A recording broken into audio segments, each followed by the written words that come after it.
ഉയർത്തിയ അധികൃതർ. കുട്ടികൾക്ക് എല്ലാ സുരക്ഷയും ഉറപ്പാക്കി ഭരണകൂടം.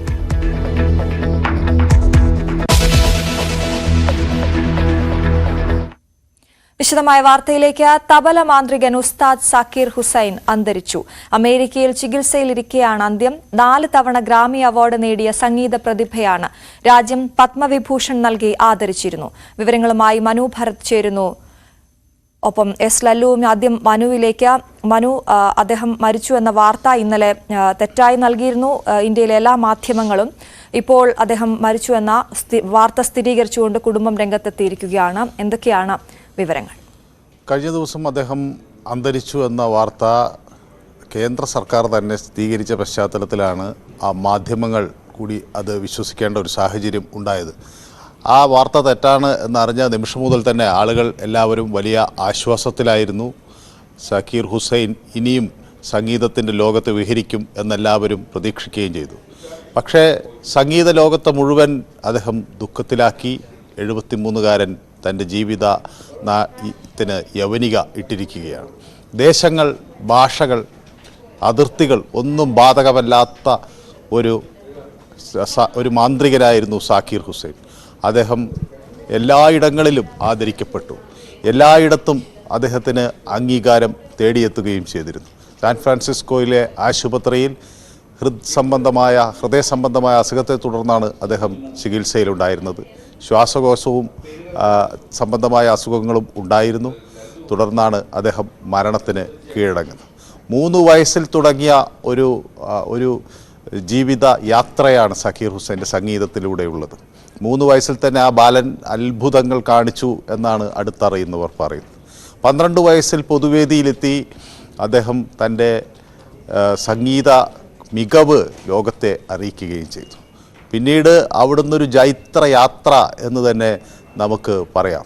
രാജ്യം പത്മശ്രീ, പത്മഭൂഷൺ, പത്മവിഭൂഷൺ അങ്ങനെ പുരസ്കാരങ്ങളെല്ലാം നൽകി ആദരിച്ച ഒരു മഹാകലാകാരനാണ് അദ്ദേഹം. നമുക്ക് രവിശങ്കറിനോടൊപ്പം അതല്ലെങ്കിൽ അലി അക്ബർ ഖാനോടൊപ്പം ശിവകുമാറിനോടൊപ്പം ഒക്കെ അതേ ശ്രേണിയിൽപ്പെടുന്ന ഒരു മഹാനായ കലാകാരനാണ് നമ്മുടെ രാജ്യത്തിന് നഷ്ടമായിരിക്കുന്നത് എന്നോർക്കണം. 1951 അദ്ദേഹം ജനിക്കുന്നത്, മാർച്ച് 9. ഒരുപക്ഷെ ഇന്ത്യൻ സംഗീതത്തിന് കിട്ടിയ ഒരു ഏറ്റവും അമൂല്യമായ സമ്പാദ്യങ്ങളിൽ ഒന്നാണ് 1951 മാർച്ച് 1 ഇന്ത്യയിലേക്ക് ജനിച്ച സാക്കിർ ഹുസൈൻ. അദ്ദേഹത്തിൻ്റെ തബല വായിക്കാനുള്ള വൈദഗ്ധ്യം അത് ആളുകളെ അമ്പരിപ്പിച്ചു എന്ന് മാത്രമല്ല, അത് ആളുകളെ വിസ്മയിപ്പിച്ചു എന്ന് മാത്രമല്ല, ആളുകളെ അദ്ദേഹത്തിൻ്റെ പാദങ്ങളിലേക്ക് എത്തിക്കുന്ന തരത്തിലേക്ക് അദ്ദേഹത്തിന് ആളുകളുടെ ജനമനസ്സുകൾ, സംഗീതാസ്വാദകരുടെ മനസ്സുകൾ കീഴടക്കാൻ കഴിഞ്ഞു എന്നതാണ് ആ വിജയത്തിൻ്റെ ഏറ്റവും സവിശേഷമായ കാര്യം. അദ്ദേഹം ഒരു ബാലപ്രതിഭ എന്ന നിലയിൽ ആരംഭിച്ച് ലോക സംഗീതത്തിൽ നിറസാന്നിധ്യമായി എത്രയോ കാലം നിലനിന്നു.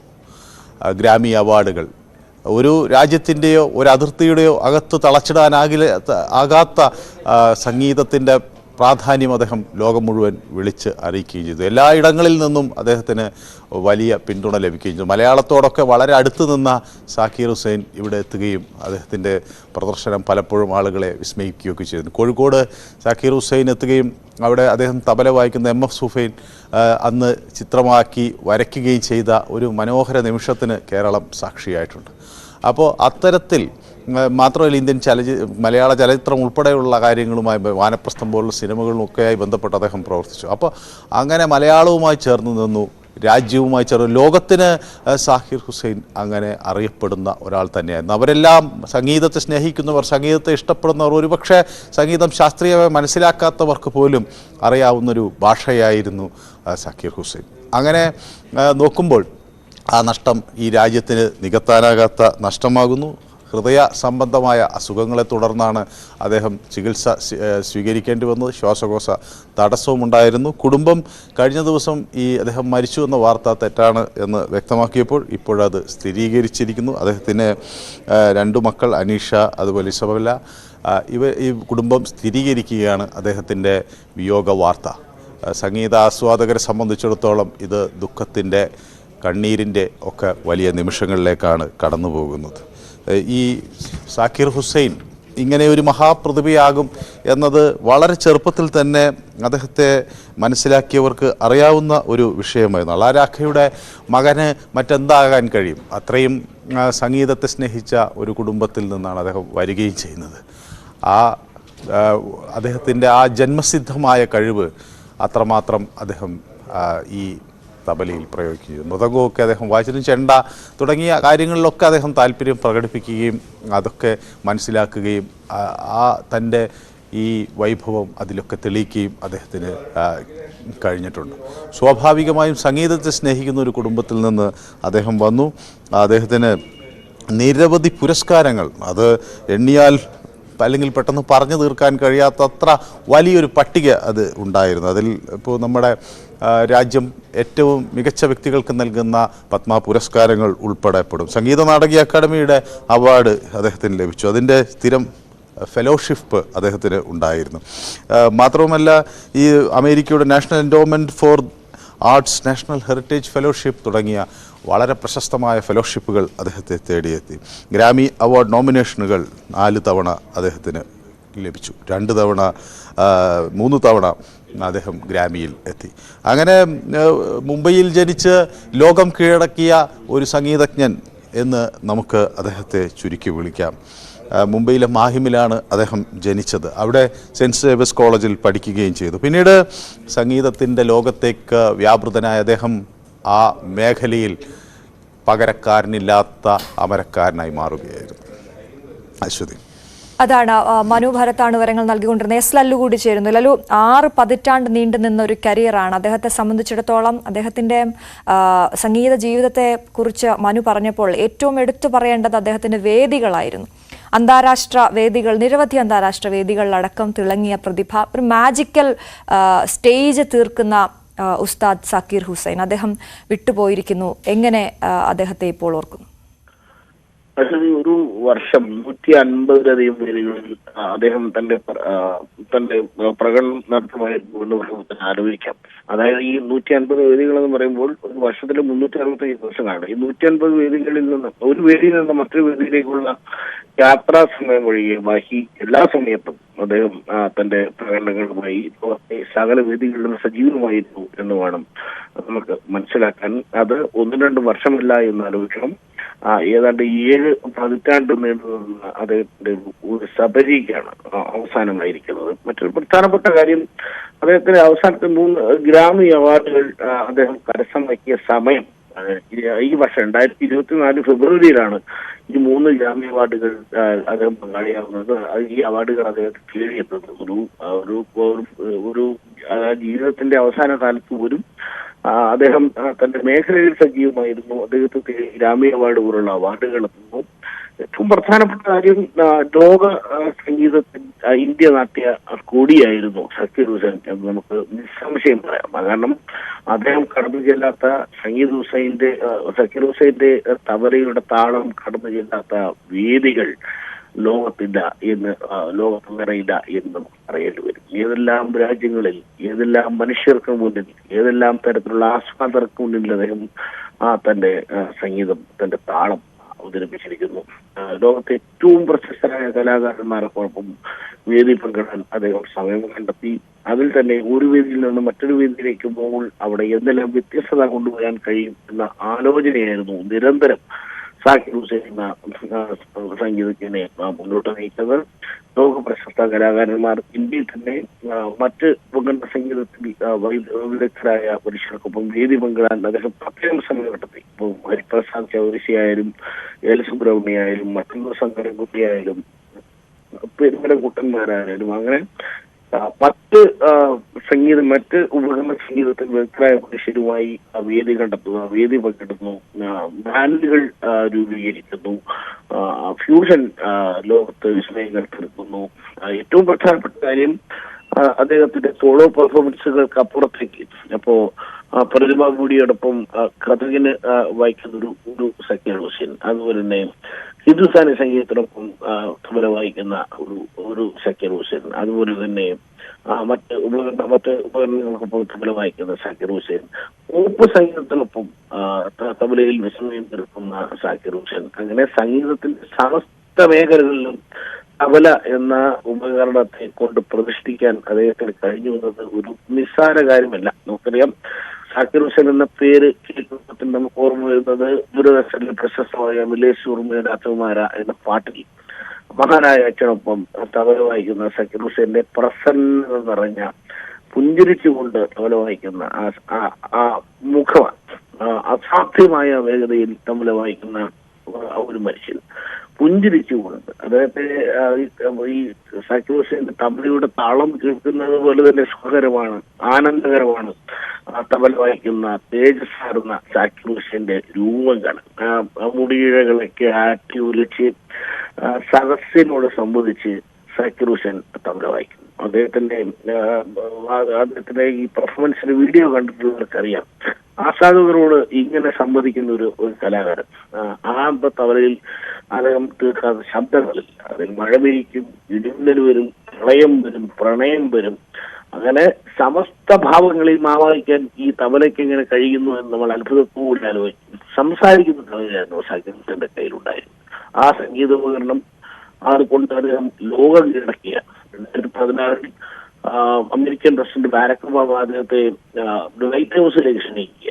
അങ്ങനെ ഇന്ത്യയിൽ മറ്റൊരു കലാകാരനും അത്തരത്തിലൊരു അവസരം ലഭിച്ചിട്ടുണ്ടോ എന്ന് സംശയമാണ്. വൈറ്റ് ഹൗസിൽ ചെല്ലുക, ഇന്റർനാഷണൽ ജാസ് ഡേയിൽ അവിടെ പെർഫോമൻസ് അവതരിപ്പിക്കുക, ലോകത്തെ പ്രശസ്തമായ സകല വേദികളിലും ചെല്ലുക, അവിടെ എല്ലാം തന്റെ തബല കൊണ്ട് വിസ്മയം തീർക്കുക എന്ന് പറയുന്നത് ഒരു ചെറിയ കാര്യമില്ല. ഇന്ത്യയിൽ മുംബൈ പോലൊരു സ്ഥലത്ത് ജനിച്ച് 3ാമത്തെ വയസ്സിൽ തബലയുടെ ലോകത്തേക്ക് വന്ന് 12ാമത്തെ വയസ്സിൽ സോളോ പെർഫോമൻസ് നടത്തുക. ആലോചിക്കണം, 12ാമത്തെ വയസ്സിലാണ് അദ്ദേഹം ഉസ്താദ് എന്ന പേര് സ്വീകരിക്കുന്നത്. സാധാരണ ഈ തബലയിൽ വിസ്മയം തീർക്കുന്ന, അത്രയ്ക്കധികം പ്രാവീണ്യം തീർക്കുന്ന ഒരാൾക്ക് ചാർത്തി കിട്ടുന്ന പദമാണ് ഉസ്താദ്.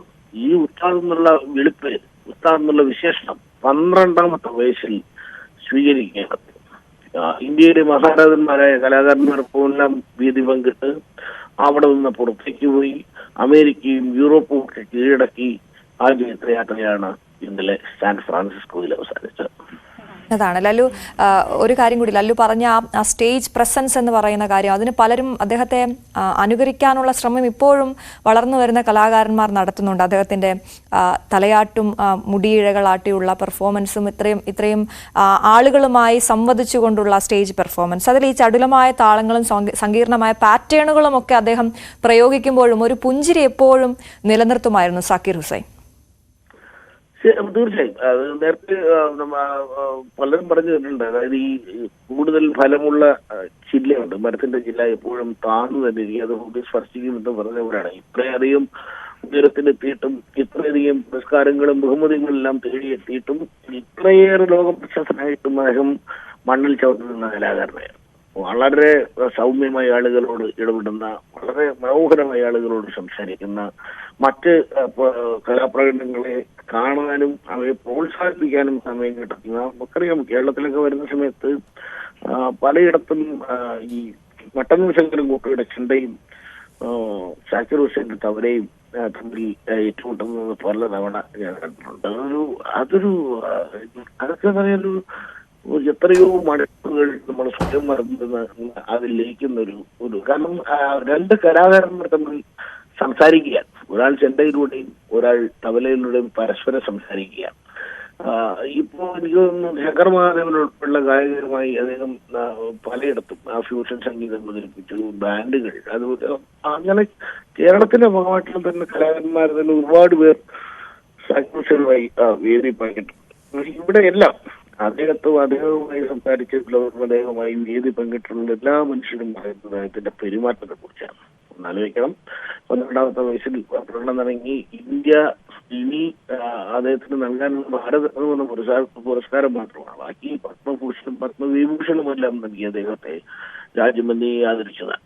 ആ മനുഷ്യൻ അത് വളരെ സൗമ്യമായി വിനയാന്വിതനായി തന്റെ സംഗീതം തീർത്തുകൊണ്ട് ആളുകളുമായി സംവദിച്ചുകൊണ്ട് അവരുമായി ഇടപെട്ടുകൊണ്ട് നിരന്തരമായി യാത്രകൾ നടത്തി തബലയുടെ താളത്തെ ലോകം മുഴുവൻ എത്തിച്ച ഒരു മനുഷ്യനാണ്.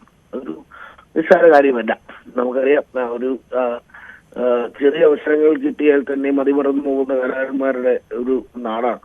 അവിടെയാണ് ഇത്രയും വർഷം ഒരു മനുഷ്യരെ കൊണ്ടുപോലും മഹത്വം കൽപ്പിക്കാതെ സംഗീതത്തിന്റെ ലോകത്ത് മാത്രം ജീവിച്ച് സംഗീതം കൊണ്ട് മാത്രം ആളുകളെ വിസ്മയിച്ച് പെരുമാറ്റം കൊണ്ട് ആളുകളെ സന്തോഷിപ്പിച്ച് അദ്ദേഹം കടന്നുപോകുന്നു.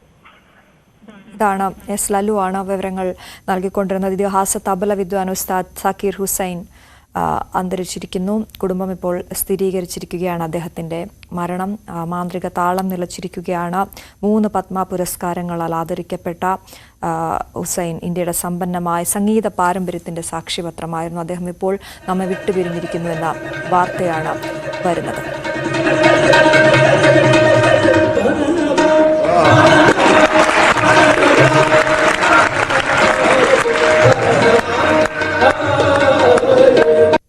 पंजाब की चक्रदार धगधट धगधट धगधट धगधट घिन धगधट किट घिन धगधट किट धगधट किट धगधट कतान धगधट कतान धगधट कतान धा धरगट तगड़ा धरगटा धरगट तगड़ा धरगटा धरगट तगड़ा धरगटा धरगट तगड़ा धरगट तगड़ा धरगट तगड़ा धरगट तगड़ा धरगट तगड़ा धरगट तगड़ा धरगट तगड़ा ये एक पल्ला है.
മനു ഭരത് കൂടി ചേരുന്നുണ്ട്. മനു, 7ാം വയസ്സിൽ അച്ഛന് പകരക്കാരനായി എത്തി തബലയിൽ തീർത്ത വിസ്മയം, അത് അദ്ദേഹം മരിക്കുന്നത് വരെയും നമ്മളെ അങ്ങനെ വിസ്മയിപ്പിച്ചുകൊണ്ടേയിരുന്നു. ഇനിയും അദ്ദേഹത്തിന് മരണമില്ല എന്ന് തന്നെ നമുക്ക് പറയാം. കാരണം അത്രത്തോളം കാര്യങ്ങൾ ചെയ്തു വച്ചിട്ടുണ്ട് സംഗീത ലോകത്ത് ഉസ്താദ് സക്കീർ ഹുസൈൻ്റെതായി.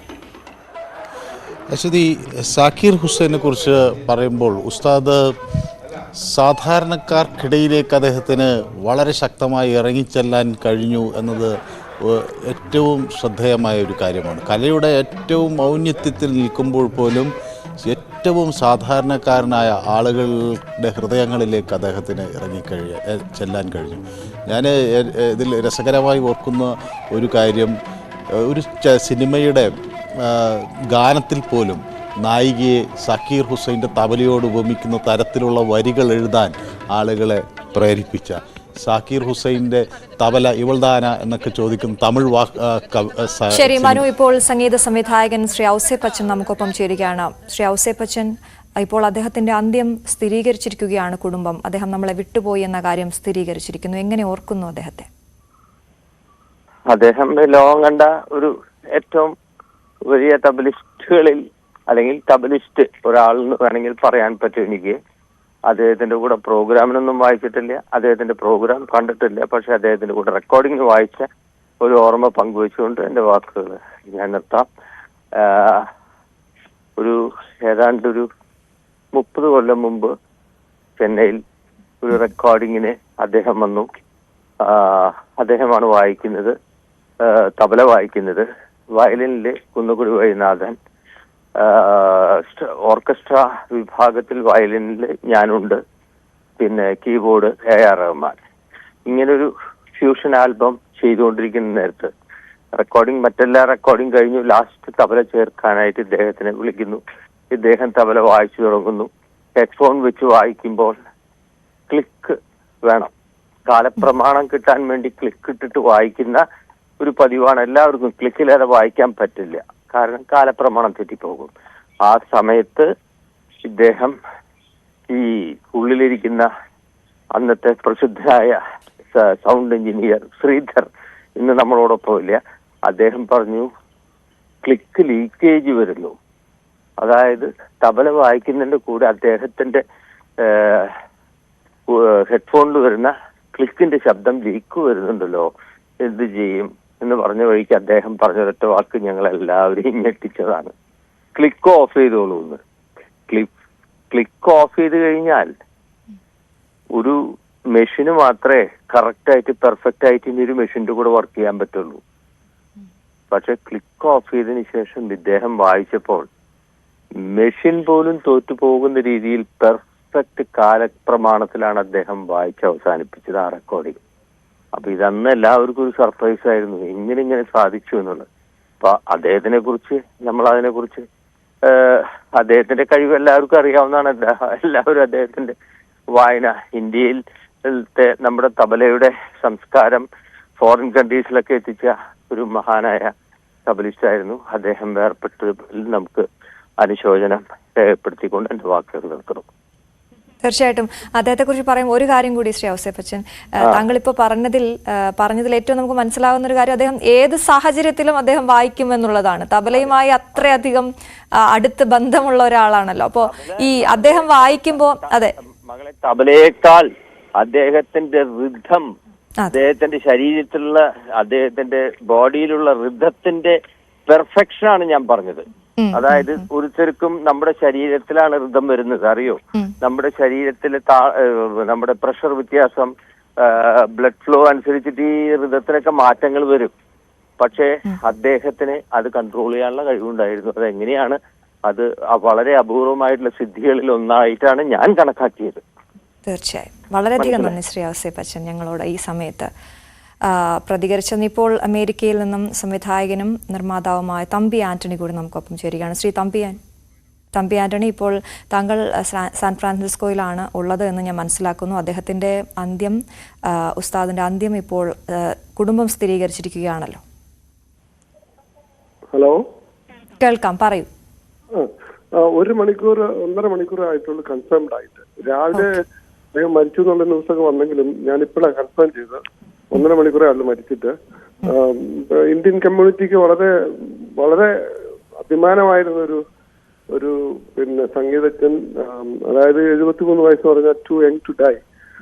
ഇവിടെ എല്ലാം ഞാൻ അദ്ദേഹത്തിന്റെ ശിഷ്യൻ എന്നെ തബല പഠിപ്പിച്ച. അപ്പൊ അങ്ങനെ എനിക്ക് നേരിട്ട് ബന്ധമില്ലെങ്കിലും അദ്ദേഹത്തെ പറ്റി എനിക്ക് വളരെ നേരത്തെ, അതായത് 90s ഞാൻ തബല പഠിക്കാൻ പോകുമ്പോൾ അദ്ദേഹത്തിന്റെ ഏറ്റവും അരുമ ശിഷ്യനാണ് എന്നെ തബല പഠിപ്പിച്ചത്. അപ്പൊ അങ്ങനെ ഒരു ബന്ധം ഉണ്ട്. ഇൻഡയറക്റ്റ് ആണ് അദ്ദേഹം ഒരു ബന്ധമുണ്ട്, പക്ഷെ അദ്ദേഹം കാണാൻ എനിക്ക് സാധിച്ചിട്ടില്ല. ഇവിടെ മലയൻകാവിലെ ഒരു കോളേജിൽ അദ്ദേഹം പ്രൊഫസറായിരുന്നു മ്യൂസിക്കിന്റെ. തബല എന്ന് പറയുന്ന ഒരു നോർത്ത് ഇന്ത്യൻ സംഗീത ശാഖ ലോകം മുഴുവൻ എത്തിക്കുകയും ഇത്രയധികം അവാർഡുകൾ മേടിക്കുകയും ഒരു ഇന്റർനാഷണൽ ലെവൽ എത്തിക്കാൻ സാധിച്ച ഒരു വലിയ നമുക്കെല്ലാവർക്കും അഭിമാനിക്കാവുന്ന ഒരു കലാകാരനാണ്. തീർച്ചയായിട്ടും ഇപ്പൊ നേരത്തെ പോയതിലെ ഇന്ത്യൻ കമ്മ്യൂണിറ്റി, പ്രത്യേകിച്ച് സാൻ ഫ്രാൻസിസ്കോ, ഞങ്ങളൊക്കെ സാൻ ഫ്രാൻസിസ്കോയിലാണ്. അദ്ദേഹം ഇവിടെയാണ് ആയിരുന്നല്ലോ കൂടുതൽ സമയം ഉണ്ടായിരുന്നത്. ഇതെല്ലാം വളരെ വളരെ അഗാധമായ ദുഃഖം ഉണ്ട്. അദ്ദേഹത്തിന്റെ പെട്ടെന്നുള്ളത് ആരും പ്രതീക്ഷിക്കാത്ത ഒരു അന്ത്യമായിരുന്നു. ശ്രീ തമ്പി ആന്റണി, താങ്കൾ അവിടെ ആയതുകൊണ്ട് ചോദിക്കുകയാണ്, ഇനി അദ്ദേഹത്തിന്റെ ബാക്കിയുള്ള ചടങ്ങുകൾ അതേക്കുറിച്ച് എന്തെങ്കിലും താങ്കൾക്ക് വിവരം ലഭിച്ചിട്ടുണ്ടോ? ഇനി ഇപ്പോഴാണ് എന്റെ മോളാണ് പറഞ്ഞ 1-1.5 മണിക്കൂറായാലും മരിച്ചിട്ട്. നേരത്തെ പറഞ്ഞതൊക്കെ ഫേക്ക് ന്യൂസ് ആയിരുന്നു. അപ്പം ഇനിയിപ്പോ ഇവിടെ ഇപ്പൊ വൈകുന്നേരമായല്ലോ. അപ്പൊ നാളെ രാവിലെയാണ് തീർച്ചയായിട്ടും എനിക്ക് അദ്ദേഹത്തിന്റെ ബാക്കിയുള്ള ചടങ്ങുകളിൽ പങ്കെടുക്കുന്ന ആഗ്രഹമുണ്ട്. ഞാൻ മിക്കവാറും പോകാനുള്ള സാധ്യതയുണ്ട്. അദ്ദേഹത്തിന്റെ ശിഷ്യൻ എന്റെ വലിയ ഫ്രണ്ടാണ്. അപ്പം തീർച്ചയായിട്ടും ഞാൻ ആ ചടങ്ങുകൾ പങ്കെടുക്കണമെന്ന് ആഗ്രഹം. അങ്ങനെയെങ്കിലും അദ്ദേഹത്തെ ഒന്ന് കാണാൻ കിട്ടുന്നു. തീർച്ചയായിട്ടും വളരെയധികം നന്ദി. ശ്രീ തമ്പി ആന്റണിയാണ് സാൻ ഫ്രാൻസിസ്കോയിൽ നിന്ന് നമ്മളോട് സംസാരിച്ചത്. എന്തായാലും അദ്ദേഹത്തിന്റെ അന്ത്യം ഇപ്പോൾ കുടുംബം സ്ഥിരീകരിച്ചിരിക്കുകയാണ്. ബിസ്മാത് ഉസ്താദ് നമ്മെ വിട്ട് പിരിഞ്ഞു എന്ന, സക്കീർ ഹുസൈൻ നമ്മെ വിട്ട് പിരിഞ്ഞു എന്ന വാർത്ത വളരെ ദുഃഖകരമായ വാർത്തയാണ് ഇപ്പോൾ പുറത്തു വരുന്നത്.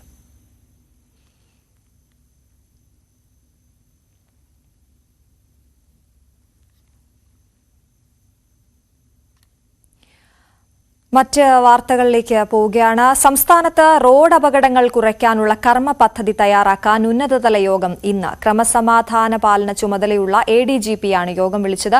ഉച്ചയ്ക്ക് 1 മണിക്കാണ് യോഗം. അപകടം കുറയ്ക്കാൻ രാത്രിയും പകലും കർശന പരിശോധനയ്ക്ക് തീരുമാനമായിരുന്നു. VV അരുണാണ് വിവരങ്ങളുമായി ചേരുന്നത്. Arun, good morning. എപ്പോഴാണ് യോഗം ചേരുക? എന്തൊക്കെയാണ് വിവരങ്ങൾ?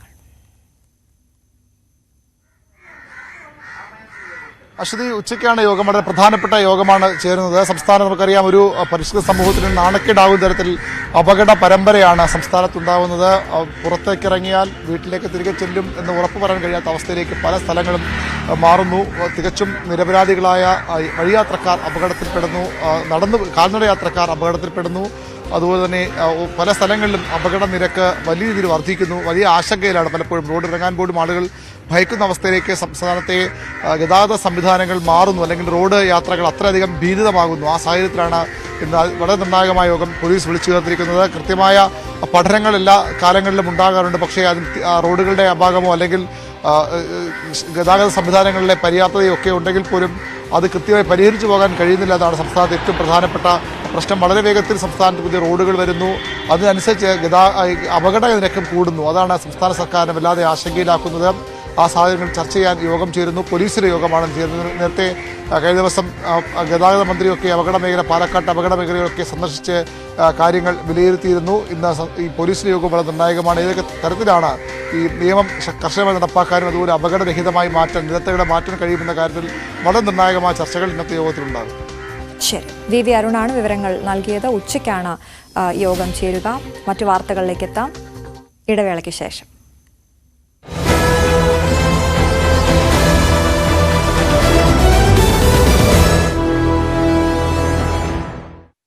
എല്ലാ ആഴ്ചയും യൂറോപ്പിലേക്ക് കേരളത്തിൽ നിന്നും ചോദ്യപേപ്പർ ചോർച്ച ആവർത്തിക്കാൻ കാരണം മുൻ റിപ്പോർട്ടുകൾ അവഗണിച്ചതുകൊണ്ട്. ഓണപരീക്ഷയുടെ ചോദ്യങ്ങൾ ചോർന്നതിനെ തുടർന്ന് MS സൊല്യൂഷൻസിനെതിരെ DEO നൽകിയ പരാതി വിദ്യാഭ്യാസ വകുപ്പ് ഗൗരവമായി എടുത്തില്ല. സെപ്റ്റംബറിൽ ക്രൈംബ്രാഞ്ച് അന്വേഷണം ആവശ്യപ്പെട്ടിട്ടും നടപടിയുണ്ടായില്ല. ഓണപരീക്ഷയുടെ ചോദ്യങ്ങൾ ചോർന്നതിനെ തുടർന്ന് നൽകിയ പരാതിയുടെ പകർപ്പടക്കം KSU പുറത്തുവിട്ടു. കൊച്ചി ധനുഷ്കോടി ദേശീയപാതയിൽ വാഹനാപകടം. നിയന്ത്രണം നഷ്ടപ്പെട്ട വാഹനം അടിമാലി 14-ാം മൈലിന് സമീപം പാതയോരത്തേക്ക് പതിച്ചു. വാഹനത്തിലുണ്ടായിരുന്നത് 4 പേർ. ആർക്കും പരിക്കില്ല. ദേശീയപാത നവീകരണ ജോലികളുടെ ഭാഗമായി പാതയോരത്ത് നിന്നും മണ്ണ് നീക്കിയിരുന്നു. പത്തനംതിട്ട കോന്നി കൂടലിൽ വാഹനാപകടത്തിൽ ഒരു കുടുംബത്തിലെ 4 പേർ മരിച്ചു. ശബരിമല തീർത്ഥാടകർ സഞ്ചരിച്ച ബസ്സും കാറും കൂട്ടിയിടിച്ചാണ് അപകടമുണ്ടായത്. കാർ യാത്രക്കാരായ മലശ്ശേരി സ്വദേശികളാണ് മരിച്ചത്. നിഖിൽ, അനുവിന്റെ അച്ഛൻ ബിജു, നിഖിലിന്റെ അച്ഛൻ മത്തായി ഈപ്പൻ എന്നിവരാണ് മരിച്ചത്. അനുവും നിഖിലും വിവാഹിതരായത് അടുത്തിടെ. മലേഷ്യയിൽ മധുവിധി ആഘോഷം കഴിഞ്ഞ് മടങ്ങുമ്പോഴാണ് അപകടം. അപകടത്തിൽ മരിച്ച ബിജു P. ജോർജിന്റെ മൃതദേഹം പോസ്റ്റ്മോർട്ടത്തിന് ശേഷം പത്തനംതിട്ട ജനറൽ ആശുപത്രിയിൽ പൊതുദർശനത്തിന് വെച്ചു. 6 വർഷത്തോളം പത്തനംതിട്ട ജനറൽ ആശുപത്രിയിൽ ബിജു P. ജോർജ് സെക്യൂരിറ്റിയായി സേവനമനുഷ്ഠിച്ചിരുന്നു. ജീവനക്കാരുടെ ആവശ്യപ്രകാരമാണ് മൃതദേഹം അല്പസമയം പൊതുദർശനത്തിന് വച്ചത്. പല അപകടങ്ങളും അശ്രദ്ധ മൂലമുണ്ടാകുന്നതാണെന്ന് ഗതാഗത മന്ത്രി KB ഗണേഷ് കുമാർ. കൂടലിലെ അപകടം ഡ്രൈവർ ഉറങ്ങിപ്പോയത് മൂലം സംഭവിച്ചതാണ്. ആവശ്യത്തിന് ഉറങ്ങിയ ശേഷം മാത്രം വണ്ടിയോടിക്കുന്ന സംസ്കാരം ഉണ്ടാക്കണമെന്നും ഗതാഗത മന്ത്രി. റോഡ് അപകടങ്ങളുടെ പശ്ചാത്തലത്തിൽ ഉന്നതതല യോഗം വിളിച്ച് ഗതാഗത മന്ത്രി KB ഗണേഷ് കുമാർ. വിവിധ വകുപ്പുകളിലെ ഉദ്യോഗസ്ഥർ പങ്കെടുക്കും. ചൊവ്വാഴ്ച വൈകിട്ട് 4 മണിക്കാണ് യോഗം. 2 ആഴ്ച മുൻപ് അപകടമുണ്ടായ തിരൂർ ആലത്തിയൂർ പഞ്ഞൻപടിയിൽ വീണ്ടും വൻ അപകടം. അയ്യപ്പ ഭക്തർ സഞ്ചരിച്ച ടൂറിസ്റ്റ് ബസ്സും പിക്കപ്പും കൂട്ടിയിടിച്ചു. 2 വാഹനങ്ങളിലെയും ഡ്രൈവർമാർക്ക് പരിക്കേറ്റു. ദേശീയപാതയിൽ വടകരയിൽ കാറിടിച്ച് വയോധിക മരിക്കുകയും പേരമക്കൾ അബോധാവസ്ഥയിലാവുകയും ചെയ്ത സംഭവത്തിൽ പ്രതിക്കെതിരെ ഇൻഷുറൻസ് തട്ടിപ്പിന് കേസെടുത്തു. വ്യാജരേഖ ചമച്ച് ഇൻഷുറൻസ് കമ്പനിയിൽ നിന്നും പണം തട്ടിയതിനാണ് നാദാപുരം പോലീസ് കേസെടുത്തത്. അപകടത്തിൽ വാഹനത്തിനുണ്ടായ കേടുപാടുകൾ മാറ്റാൻ വാഹനയുടമയായ പ്രതി നാഷണൽ ഇൻഷുറൻസ് കമ്പനിയിൽ നൽകിയ വിവരമാണ്.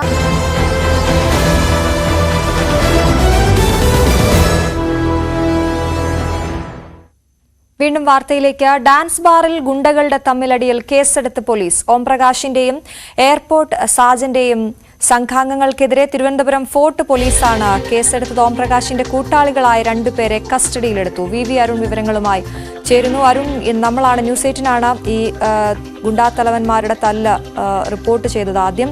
ഇപ്പോൾ അതിൽ നടപടി ഉണ്ടായിരിക്കും. എന്തൊക്കെയാണ് ഇവരെ? അശ്വതി, വെള്ളിയാഴ്ച വൈകിട്ടാണ് ഇഞ്ചക്കലിലെ ഡാൻസ് ബാറിൽ ഗുണ്ടാസംഘങ്ങൾ ഏറ്റുമുട്ടിയത്. ഓംപ്രകാശിന്റെയും അതുപോലെ തന്നെ എയർപോർട്ട് സാധ്യത സംഘാംഗങ്ങൾ തമ്മിലാണ് അവിടെ ഏറ്റുമുട്ടലുണ്ടായത്. ഓംപ്രകാശും ഒപ്പം ആക്സിസ് നിതിൻ എന്നറിയപ്പെടുന്ന മറ്റൊരാളും അവിടെ ബാറിലെത്തുകയും ഡാനി എന്ന ബാറിലെ പാട്ടുകാരൻ, അത് എയർപോർട്ട് സാജന്റെ മകനാണ്, ഡാനിയുമായി തർക്കമുണ്ടാകുകയും ചെയ്തു. പിന്നീട് ഡാനിയെ ഓംപ്രകാശിന്റെ സംഘാംഗം മർദ്ദിച്ചു എന്നതാണ് പരാതി. അതിനുശേഷം എയർപോർട്ട് സാധനം സംഘം അവിടെ എത്തി ഓംപ്രകാശിനെയും കൂടെയുള്ളവരെ മർദ്ദിക്കുകയായിരുന്നു. ആ വിഷയത്തിലാണ് ഇപ്പോൾ പോലീസ് കേസെടുത്തിരിക്കുന്നത്. 2 സംഘങ്ങൾക്കെതിരെയും കേസെടുത്തിട്ടുണ്ട്. ഫോർട്ട് പോലീസാണ് കേസെടുത്തത്. ഇതിൽ ഓംപ്രകാശിന്റെ സംഘാംഗങ്ങളായ 2 പേരെ ഇന്നലെ മ്യൂസിയം പോലീസ് കസ്റ്റഡി എടുത്തിട്ടുണ്ട്.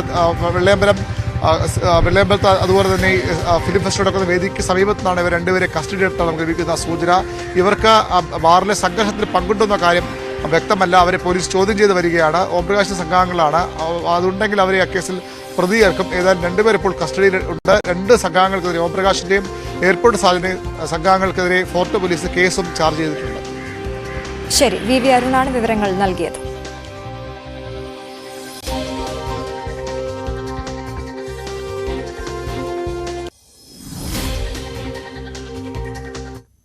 SSLC +1 ക്രിസ്മസ് പരീക്ഷാ ചോദ്യപേപ്പർ ചോർച്ചയിൽ മന്ത്രി വി ശിവൻകുട്ടി വിളിച്ച യോഗം ഇന്നാണ്. പൊതുവിദ്യാഭ്യാസ ഡയറക്ടറും ഉന്നത ഉദ്യോഗസ്ഥരും പങ്കെടുക്കും.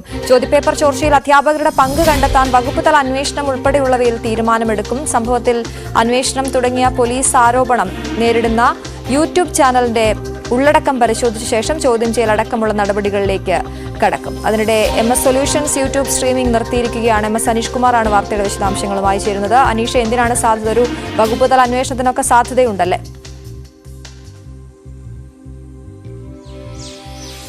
തീർച്ചയായും ഒരു വകുപ്പ് തല അന്വേഷണത്തിന് മന്ത്രിയുടെ നേതൃത്വത്തിൽ നടക്കുന്ന ഉന്നതതല യോഗത്തിൽ തീരുമാനമാകും എന്നാണ് അറിയാൻ കഴിയുന്നത്. ഇതിനകം തന്നെ ഈ സർക്കാർ ഉദ്യോഗസ്ഥരുടെ, പ്രത്യേകിച്ചും ഈ ചോദ്യപേപ്പർ തയ്യാറാക്കുന്ന ഡ്യൂട്ടിയിൽ ഉൾപ്പെടുന്ന അധ്യാപകരുൾപ്പെടെയുള്ളവരുടെ പിന്തുണയോടുകൂടിയാണ് ഈ സ്വകാര്യ കോച്ചിങ് സെന്ററുകൾക്ക്, ട്യൂഷൻ സെന്ററുകൾക്ക് അല്ലെങ്കിൽ ഈ ഓൺലൈൻ ചാനലുകൾക്കൊക്കെ ഇത്തരത്തിൽ ചോദ്യപേപ്പർ കിട്ടുന്നതെന്ന ആരോപണം ഇതിനകം ഉയർന്നു കഴിഞ്ഞിരിക്കുന്നു. കാരണം ഈ വർഷത്തെ ചോദ്യപേപ്പർ തയ്യാറാക്കിയത്, പ്രത്യേകിച്ചും ഇംഗ്ലീഷ് അടക്കമുള്ള വിഷയങ്ങളുടെ ചോദ്യപേപ്പർ തയ്യാറാക്കിയത് പുത്തൻ പാറ്റേണിലായിരുന്നു. ആ പാറ്റേണിൽ പോലും വന്ന ചോദ്യങ്ങൾ അതേപടി ഈ MS സൊല്യൂഷൻസിൻ്റെ ഈ പരീക്ഷ പ്രഡിക്ഷൻസ് എന്ന പേരിലുള്ള അവലോകനത്തിൽ, ചോദ്യപേപ്പർ അവലോകനത്തിൽ എത്തിയതാണ് കൂടുതൽ ഈ ചോർച്ച ഉണ്ടായി എന്ന് സ്ഥിരീകരിക്കുന്നതിനുള്ള കാരണം. കഴിഞ്ഞ ഓണപരീക്ഷയിലടക്കം ഇത്തരത്തിൽ MS സൊല്യൂഷൻസ് ചോദ്യപേപ്പർ നൽകിയിരുന്നു. അതുകൊണ്ട് തന്നെ വിദ്യാഭ്യാസ വകുപ്പിൽ നിന്നുള്ള ആരുടെയെങ്കിലും സഹായം കൃത്യമായി ഇയാൾക്ക് കിട്ടിയിരിക്കാം എന്ന നിഗമനം തന്നെയാണുള്ളത്. ഇതിൻ്റെ അടിസ്ഥാനത്തിലാണ് ഇപ്പോൾ കൃത്യമായൊരു നടപടിയിലേക്ക് സർക്കാർ നീങ്ങുമെന്ന് നമുക്ക് കരുതാൻ കഴിയുന്നത്. കഴിഞ്ഞ ഓണപരീക്ഷയ്ക്കും ഇതുപോലെ തന്നെ ചോദ്യപേപ്പർ ചോർത്തുകയും താമരശ്ശേരി DO കോഴിക്കോട് ഉപവിദ്യാഭ്യാസ ഡയറക്ടർക്ക് റിപ്പോർട്ട് നൽകുകയും ചെയ്തിരുന്നു. ഈ റിപ്പോർട്ടിൽ വിശദമായ അന്വേഷണം നടത്തണമെന്ന് ആവശ്യപ്പെട്ട് വിദ്യാഭ്യാസ വകുപ്പിന് കൈമാറുകയും ചെയ്തു. എന്നാൽ ഇതിലൊരു സമഗ്രമായ അന്വേഷണം നടന്നിരുന്നില്ല എന്നതാണ് നമുക്ക് വ്യക്തമാവുന്നത്.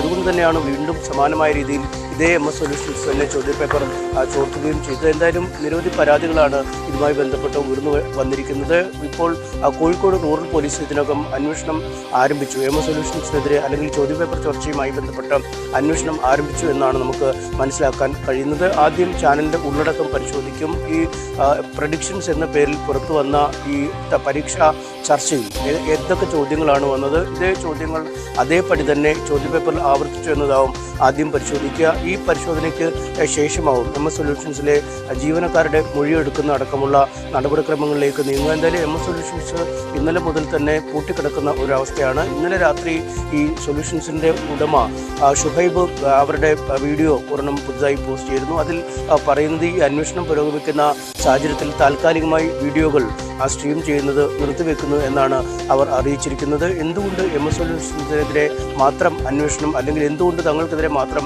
വിവാദം എന്ന തരത്തിലൊക്കെയാണ് അയാൾ ഇപ്പോഴും പോസ്റ്റിൽ പറയുകയും ചെയ്യുന്നത്. എന്തായാലും താൽക്കാലികമായി സംപ്രേഷണം നിർത്തിവെച്ചിട്ടുണ്ട്. വിദ്യാഭ്യാസ വകുപ്പ് അധികൃതർ ഇയാളെ ബന്ധപ്പെട്ടു എന്നാണ് മനസ്സിലാക്കാൻ കഴിയുന്നത്. അടുത്ത പരീക്ഷകൾക്ക് മുമ്പായി ഇത്തരം പരീക്ഷാ ചർച്ചകൾ അവസാനിപ്പിക്കണമെന്ന നിർദ്ദേശം നൽകിയിട്ടുണ്ട് എന്നും മനസ്സിലാവുന്നു. എന്തായാലും ഇതിൻ്റെ അടിസ്ഥാനത്തിലാണ് താൽക്കാലികമായി സംപ്രേഷണം അവസാനിപ്പിച്ചതെന്ന് എന്നാണ് മനസ്സിലാക്കാൻ കഴിയുന്നത്. ഇതിനൊപ്പം തന്നെ ഈ അശ്ലീല ഉള്ളടക്കം ചാനലിൽ സംപ്രേഷണം ചെയ്യുന്നു, അല്ലെങ്കിൽ ചാനലിലെ ഈ കുട്ടികൾക്ക് വേണ്ടി നടത്തുന്ന സ്ട്രീമിങ്ങിൽ അശ്ലീല ഉള്ളടക്കമുണ്ട് എന്നൊക്കെ അടക്കമുള്ള AYFിൻ്റെയും ആരോപണം പോലീസിന് ലഭിച്ചിട്ടുണ്ട്. ഈ ആരോപണത്തിൻ്റെ പിൻബലത്തിൽ അല്ലെങ്കിൽ ഈ ആരോപണത്തിൻ്റെ പശ്ചാത്തലത്തിൽ ഇത്തരം അശ്ലീല ഉള്ളടക്കമുണ്ടോ എന്ന പരിശോധനയും പോലീസ് നടത്തുമെന്നാണ് മനസ്സിലാക്കാൻ കഴിയുന്നത്. എന്തായാലും ആദ്യഘട്ടത്തിലെ പരിശോധനകൾക്ക് ശേഷമാവും ഈ ചാനലിൻ്റെ അധികൃതരെയും ജീവനക്കാരെയും ഒക്കെ വിളിച്ച് നേരിട്ട് മൊഴി രേഖപ്പെടുത്തുന്ന അടക്കമുള്ള നടപടിക്രമങ്ങളിലേക്ക് നീങ്ങുക. എന്തായാലും അതീവ ഗൗരവതരമായി തന്നെയാണ് സർക്കാർ ഈ ഘട്ടത്തിൽ ഇത് കാണുന്നത്. കാരണം വലിയ വിവാദമായി മാറിയിരിക്കുന്നു. ഒപ്പം ഈ ചോദ്യപേപ്പർ ചർച്ചയിൽ വന്ന ചോദ്യങ്ങൾ അതേപടി ചോദ്യപേപ്പറിൽ വരികയും ചെയ്തിരിക്കുന്നു. വിദ്യാഭ്യാസ മന്ത്രിയുടെ നേതൃത്വത്തിലാണ് ഇന്ന് യോഗം നടക്കുന്നത്. പൊതുവിദ്യാഭ്യാസ ഡയറക്ടറും മറ്റ് ഡെപ്യൂട്ടി ഡയറക്ടർമാരടക്കമുള്ളവർ. കാരണം ഈ ആരോപണ വിധേയമായ സ്ഥലം കൊടുവള്ളിയാണ്. കോഴിക്കോട് ജില്ലയിൽ നിന്നുള്ള ഒരു ഓൺലൈൻ ചാനലാണ് ഇപ്പോൾ MS സൊല്യൂഷൻസ് എന്ന് പറയുന്നത്.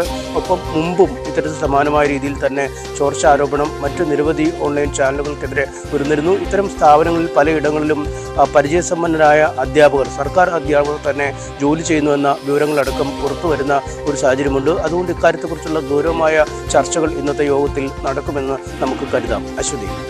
ശരി, MS അനീഷ് കുമാറാണ് വിവരങ്ങൾ നൽകിയത്. ചോദ്യപേപ്പർ ചോർച്ചയിൽ ഇന്ന് ഉന്നതതല യോഗം ചേരും. വഞ്ചിയൂരിൽ റോഡ് കെട്ടിയടച്ച് CPM സമ്മേളനം നടത്തിയ കേസിൽ കോടതിയലക്ഷ്യ ഹർജി ഇന്ന് വീണ്ടും ഹൈക്കോടതി പരിഗണിക്കും. കേസിൽ ഇതുവരെ സ്വീകരിച്ച നിയമ നടപടികൾ DGP വിശദീകരിക്കണം. കഴിഞ്ഞ ദിവസം കേസ് പരിഗണിക്കവേ രൂക്ഷ വിമർശനമാണ് ഹൈക്കോടതി ഉന്നയിച്ചത്. ഏരിയ സെക്രട്ടറി ഉൾപ്പെടെ 31 പേർക്കെതിരെയാണ് കേസ്.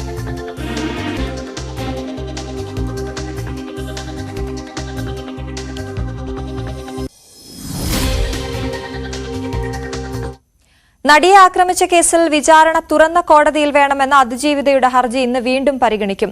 എറണാകുളം പ്രിൻസിപ്പൽ സെഷൻസ് കോടതിയാണ് ഹർജി പരിഗണിക്കുന്നത്. വാദത്തിന്റെ വിശദാംശങ്ങൾ പുറത്തു പോകുന്നതിൽ എതിർപ്പില്ല എന്ന് അതിജീവിത വ്യക്തമാക്കിയിരുന്നു. കേസിൽ ഇതുവരെയുള്ള വിചാരണ അടച്ചിട്ട കോടതി മുറിയിലായിരുന്നു. ഡാനി പോളാണ് വിവരങ്ങളുമായി ചേരുന്നത്. Dani, good morning.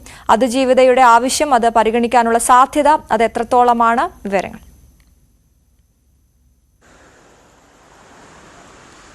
Aswathy, good morning. ഇന്ന് കേസ് പരിഗണിക്കുന്നു. പ്രിൻസിപ്പൽ സെഷൻസ് കോടതിയിൽ കേസ് പരിഗണിക്കുന്നതിൽ കഴിഞ്ഞ നാളിത്രയും ഈ അടച്ചിട്ട കോടതി മുറിയിൽ വിചാരണ നടപടികളുമായിട്ടടക്കം മുന്നോട്ട് പോവുകയായിരുന്നു. കേസ് ഇപ്പോൾ എത്തി നിൽക്കുന്നത് അതിൻ്റെ ഒരു അന്തിമ വാദത്തിലാണ് എത്തി നിൽക്കുന്നത്. അതിനുശേഷം അതിൻ്റെ വിധി പറയുന്ന കാര്യങ്ങളിലേക്കെല്ലാം തന്നെ കോടതി കടക്കുന്നതിന് മുൻപാണ് ഇപ്പോൾ രണ്ടു പേരുടെയും, അതായത് വാദിഭാഗത്തിൻ്റെയും പ്രതിഭാഗത്തിൻ്റെയും എല്ലാം തന്നെയും അവസാന വാദഘട്ടത്തിലേക്ക് കടന്നിരിക്കുന്നത്. ഈ ഒരു സമയത്താണ് അതിജീവിത ഇങ്ങനെ ഒരു ആവശ്യവുമായി കോടതിക്ക് മുന്നിലേക്ക് എത്തുന്നത്. അതിൽ പ്രധാനമായും തന്നെ പറയുന്നത് തനിക്ക് എന്താണ് സംഭവിച്ചതെന്ന് എല്ലാവരും തന്നെ അറിയണം. ഇത്തരം കാര്യങ്ങൾ എല്ലാവരിലേക്കും എത്തേണ്ടതുണ്ട്.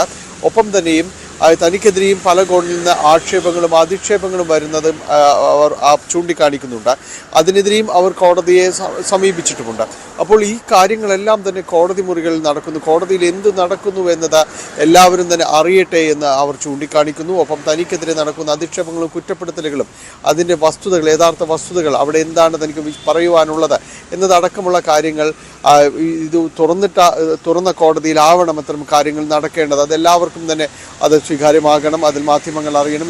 എല്ലാവരിലേക്കും ഇത്തരം കാര്യങ്ങൾ എത്തണമെന്നത് തന്നെയാണ് അവർ അതിൽ ചൂണ്ടിക്കാണിക്കുകയും ചെയ്യുന്നത്. എന്തായാലും ഇന്ന് അത് വീണ്ടും പരിഗണിക്കണം. കഴിഞ്ഞ തവണയാണ് ഹർജി ഇങ്ങനെ ഒരു ആവശ്യം കോടതിക്ക് മുന്നിലേക്ക് എത്തിയത്. അത് കോടതിയുടെ പരിഗണനയിലേക്ക് വരുന്നു. പക്ഷേ കോടതി അത് സ്വാഭാവികമായും പരിഗണിക്കും. പക്ഷേ കോടതിക്ക് നിലവിലുള്ള ഈ മേൽക്കോടതികളുടെ അടക്കമുള്ള നിയന്ത്രണങ്ങളും മേൽക്കോടതിയുടെ നിർദ്ദേശങ്ങളും അനുസരിച്ച് മാത്രമേ ഇത് പരിഗണിക്കാനായിട്ട് കഴിയുള്ളൂ. കാരണം ഇത്തരം കേസുകളിൽ അനുവർത്തിക്കേണ്ട മാനദണ്ഡങ്ങൾ സംബന്ധിച്ച് സുപ്രീം കോടതി അടക്കം വളരെ കൃത്യമായ രീതിയിലുള്ള നിർദ്ദേശങ്ങൾ നൽകിയിട്ടുണ്ട്. പ്രത്യേകിച്ച് ഒരു ഇരയുടെ അവകാശങ്ങൾ, അത് എന്തൊക്കെയാവണം, അത് സംരക്ഷിക്കപ്പെടേണ്ട കാര്യങ്ങൾ, നിർദ്ദേശങ്ങൾ, ഇതെല്ലാം തന്നെ സുപ്രീം കോടതിയുടേതടക്കം മാനദണ്ഡങ്ങളുണ്ട്, നിർദ്ദേശങ്ങളുണ്ട്. അപ്പോൾ അതിന് ആനുപാതികമായിട്ട് തന്നെയായിരിക്കും കോടതി ഒരുപക്ഷെ നടപടികൾ എടുത്തുകൊണ്ട് പോവുക. എന്തായാലും അതിജീവിത ഇങ്ങനെയൊരു ആവശ്യം സമർപ്പിച്ചിരിക്കുന്നു. അത് വളരെ സജീവമായിട്ട് തന്നെ കോടതിയുടെ പരിഗണനയിലുണ്ട്. അവരുടെ ആവശ്യമാണോ അതോ നിലവിൽ നിൽക്കുന്ന ഈ നിയന്ത്രണങ്ങൾ, മാനദണ്ഡങ്ങൾ, നിർദ്ദേശങ്ങൾ അതനുസരിച്ച് കോടതി തീരുമാനമെടുക്കുമോ എന്നത് ഇന്ന് ഒരുപക്ഷെ കേസ് പരിഗണിക്കുമ്പോൾ അതിൽ തീരുമാനത്തിലേക്ക് എത്തിയേക്കാം. ശരി, ഡാനി ഒന്ന് തുടരണം. മറ്റു വാർത്ത, കൊടകര കുഴൽപ്പണ കേസിൽ BJP മുൻ ഓഫീസ് സെക്രട്ടറി തിരൂർ സതീഷ് നടത്തിയ വെളിപ്പെടുത്തലിൽ ഇന്ന് രഹസ്യമൊഴി രേഖപ്പെടുത്തും. കുന്നംകുളം ജുഡീഷ്യൽ ഫസ്റ്റ് ക്ലാസ് മജിസ്ട്രേറ്റിന് മുന്നിലാണ് രഹസ്യമൊഴി രേഖപ്പെടുത്തുക.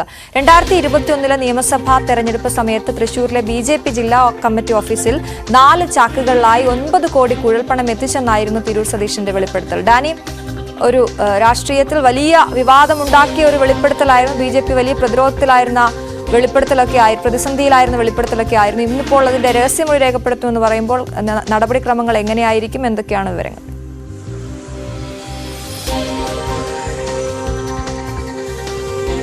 അശ്വതി, ഇന്ന് വൈകിട്ട് 4 മണിക്കാണ് കുന്നംകുളം ജുഡീഷ്യൽ മജിസ്ട്രേറ്റ് കോടതിയിലേക്ക് ഹാജരാകാനെത്താൻ ആവശ്യപ്പെട്ടിരിക്കുന്നത്. തിരൂർ സതീഷ് 4 മണിക്ക് കോടതിയിലെത്തുകയും രഹസ്യമൊഴി 164 പ്രകാരമുള്ള രഹസ്യമൊഴി രേഖപ്പെടുത്തുകയും ചെയ്യുകയാണ്. ഇതിൻ്റെ നോട്ടീസും നടപടിക്രമങ്ങളും എല്ലാം തന്നെ പൂർത്തിയാക്കിയിരിക്കുന്നു. ഇന്ന് ഹാജരാകണം. കേസിൻ്റെ അതിൽ പിന്നീട് മൊഴിമാറ്റമോ മറ്റു കാര്യങ്ങളോ ഒന്നുമില്ലാതിരിക്കുന്നതിന് വേണ്ടിയാണ് ഇപ്പോൾ ജസ്റ്റിസിന് മുന്നിൽ തന്നെയും ഇതിപ്പോൾ നേരിട്ട് ഹാജരായി മൊഴി നൽകാനായിട്ട് ആവശ്യപ്പെട്ടിരിക്കുന്നത്. അതിന് നിയമസാധുതയുള്ളതാണ്, പരീക്ഷാ മൊഴികൾക്കുള്ളതാണ്, പിന്നീട് മാറ്റുവാനോ തിരുത്തുവാനോ സാധിക്കാത്തതാണ്. അതുകൊണ്ട് അതിൽ കേസിനെ സംബന്ധിച്ചിടത്തോളം വളരെ നിർണായകമായ ഒരു നീക്കമാണ് ഇപ്പോൾ നടത്തിയിരിക്കുന്നത്. എന്തായാലും ഇന്ന് ഹാജരായിട്ട് മൊഴി രേഖപ്പെടുത്തുമെന്ന് തന്നെയാണ് മനസ്സിലാക്കാൻ സാധിക്കുന്നത്. നമുക്കറിയാം, 2021 നിയമസഭാ തെരഞ്ഞെടുപ്പ് കാലത്ത് വലിയ രീതിയിലേക്ക് ഇത്തരം ഒരു കാര്യങ്ങൾ, ഇത് കൊടകര കുഴൽപ്പണ കേസുമായി ബന്ധപ്പെട്ട് നടത്തിയ കാര്യങ്ങൾ, അതിലേക്ക് നടത്തിയ നീക്കങ്ങളാണ് ഇപ്പോൾ ഈ കുഴൽപ്പണ കേസുമായി ബന്ധപ്പെട്ട് വന്നിരിക്കുന്നത്. അന്ന് കൃത്രിമമായി വാഹനാപകടം സൃഷ്ടിച്ചുകൊണ്ട് വലിയ തുക ഈ കുഴൽപ്പണം ഇടപാടുകാർ കവർന്നു എന്നതടക്കമുള്ള കാര്യങ്ങളായിരുന്നു. പിന്നീടാണ് അതിൽ വിശദമായ രീതിയിലുള്ളൊരു അന്വേഷണം നടക്കുകയും അതുമായി ബന്ധപ്പെട്ട വെളിപ്പെടുത്തൽ ഉണ്ടാകുകയും ഇത് BJPക്ക് വളരെ തിരിച്ചടിയാവുകയും എല്ലാം ചെയ്തത്. കാരണം ഇത് BJPക്ക് കൊണ്ടുവന്ന തെരഞ്ഞെടുപ്പ് ഫണ്ടാണ് എന്നതടക്കമുള്ള കാര്യങ്ങളിലേക്കെല്ലാം തന്നെ നീങ്ങുകയും ചെയ്തു. അതിനിടയിലാണ് ഇപ്പോൾ ഉപതെരഞ്ഞെടുപ്പ് സമയത്ത് നിർണായകമായ ഒരു വെളിപ്പെടുത്തലുമായി പിന്നീട് വെളിപ്പെടുത്തലുകൾ തിരൂർ സതീഷിൻ്റെ ഭാഗത്ത് ഉണ്ടാകുകയും ചെയ്യുന്നത്. ഇതിൽ പിന്നീട് ഈ അന്വേഷണം നടക്കുന്നതിന് ചുവട് തന്നെയാണ് ഇപ്പോൾ മൊഴി രേഖപ്പെടുത്തുന്ന കാര്യങ്ങളിലേക്കടക്കമുള്ള നടപടികളിലേക്കടക്കം നീങ്ങിയിരിക്കുന്നത്. ഒരു ഘട്ടത്തിൽ ഇതിൽ വളരെ നിർണായക നീക്കങ്ങൾ സംസ്ഥാന പോലീസ് നടത്തിയെങ്കിലും പിന്നീട് അത് മന്ദീഭവിക്കുകയാണ് ഉണ്ടായത്. ഇതിൽ ഇടപെടാനായിട്ട് EDക്കടക്കം ഇതിൽ ഇടപെടണമെന്ന് ആവശ്യപ്പെട്ടുകൊണ്ട് കത്ത് അടക്കം നൽകിയെങ്കിലും പക്ഷേ അവരുടെ ഭാഗത്തുനിന്ന് യാതൊരു നീക്കവും ഉണ്ടായില്ല. അത് BJP അടക്കം സംരക്ഷിക്കാനാണ് എന്നത് ആക്ഷേപം ഉയർന്നിരുന്നു. അങ്ങനെ കൊടകര കുഴൽപ്പണ കേസ് സംബന്ധിച്ച പ്രത്യാരോപണങ്ങൾ എല്ലാ ഭാഗത്തു നിന്നും ഉയരുന്നുണ്ടായിരുന്നു. ഇതിൽ പല ഡീല് നടന്നിരിക്കുന്നു എന്നതടക്കം കോൺഗ്രസും UDFും എല്ലാം തന്നെ ഇതിൽ പലപ്പോഴും ആക്ഷേപമായിട്ട് ഉയർത്തിയിരുന്നു. എന്തായാലും ആ കേസുമായി ബന്ധപ്പെട്ടുകൊണ്ട് കേരള പോലീസ് മുന്നോട്ട് പോവുകയാണ്. ഇതിൻ്റെ ഭാഗമായിട്ടാണ് ഇപ്പോൾ രഹസ്യമൊഴി രേഖപ്പെടുത്തുന്നതിനുള്ള അപേക്ഷ നൽകിയിരിക്കുന്നത്. അതിന് നടപടിയായിട്ട് BJPയുടെ മുൻ ഓഫീസ് സെക്രട്ടറി തിരൂർ സതീഷിന് ഹാജരായിട്ട് രഹസ്യമൊഴി രേഖപ്പെടുത്തും. അശ്വതി, ശരി. ഡാനി പോളാണ് കൊച്ചിയിൽ നിന്നും വിവരങ്ങൾ നൽകിയത്. ഇനി ശബരിമല വാർത്തകൾ. ശബരീശ ദർശനം നിങ്ങൾക്കായി സമർപ്പിക്കുന്നത് മിൽമ ഗീ. വ്രതശുദ്ധിയുടെയും നന്മയുടെയും നാളുകൾ പരിശുദ്ധമാക്കാം മിൽമയ്ക്കൊപ്പം. ശബരിമലയിൽ ഇന്നലെ 71,209 ഭക്തർ ദർശനം നടത്തി. ഇന്ന് രാവിലെ 6 മണി വരെ 21,275 തീർത്ഥാടകരെത്തി. 17,105 പേരാണ് ഇന്നലെ സ്പോട്ട് ബുക്കിംഗ് വഴി രജിസ്റ്റർ ചെയ്ത് ദർശനത്തിന് എത്തിയത്. രാവിലെ നടപ്പന്തലടക്കം നല്ല ക്യൂ ഉണ്ട്. ജി ശ്രീജിത്താണ് സന്നിധാനത്ത് നിന്നും ചേരുന്നത്. ഗുഡ് മോർണിംഗ് ശ്രീജിത്ത്, എന്താണ് ഇന്നത്തെ വിശേഷങ്ങൾ?